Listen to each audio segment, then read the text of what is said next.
So friends, today we'll discuss a topic called negotiation, which is a very important topic. Regarding the negotiation, we understand it through this definition.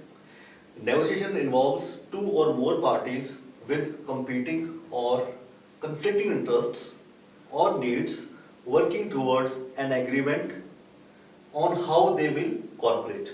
So by negotiation means that how persons are different having conflicting interest, but they have to negotiate, means they reach to some sort of conclusion, some agreement. Otherwise they have a very different or conflicting or competing interest. That should not be there. But with the help of negotiation, we can able to bring some agreement between the parties, which is very important under the organizational behavior. Now we must understand what is the process of negotiation. It involves these steps. First one is identify the purpose. While going for negotiation, we must know the purpose for our negotiation. Unless until we don't know the purpose, we are not able to resolve the issues, and we can't have an agreement between the conflicting or competing parties. Second is identify the right person to approach. So who would act as a negotiator? That is very important.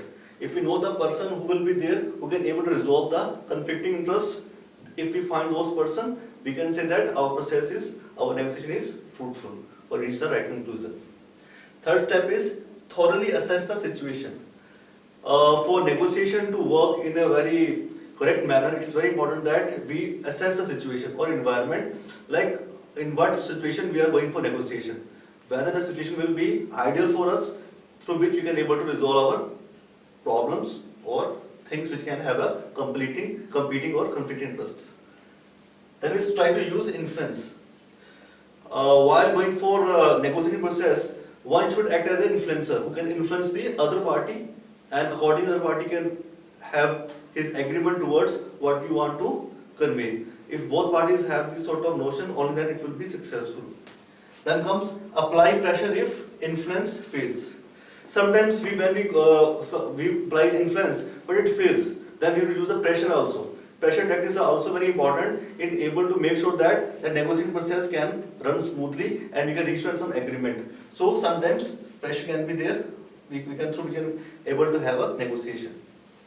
Manage and resolve conflicts and problems throughout. So now we have to manage, next step is to manage. Once we use the pressure, now we have to manage the conflict or resolve the conflicts, the problems throughout. It means that we can't leave it in between. We have to go in stretch and make sure that that negotiation should be successful one, and it can bring in right sort of justice to both the parties. And lastly, but not the least, achieve acceptable situation or reassess effort.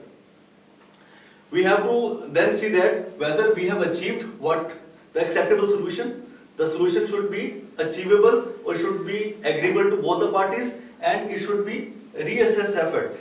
It means that we have to reassess the situation whether the negotiation is successful or not, and then again it will lead to identify the purpose. It means that it is again a long process, it is keep on going process, and through that we can say to work as a negotiation process. Thank you.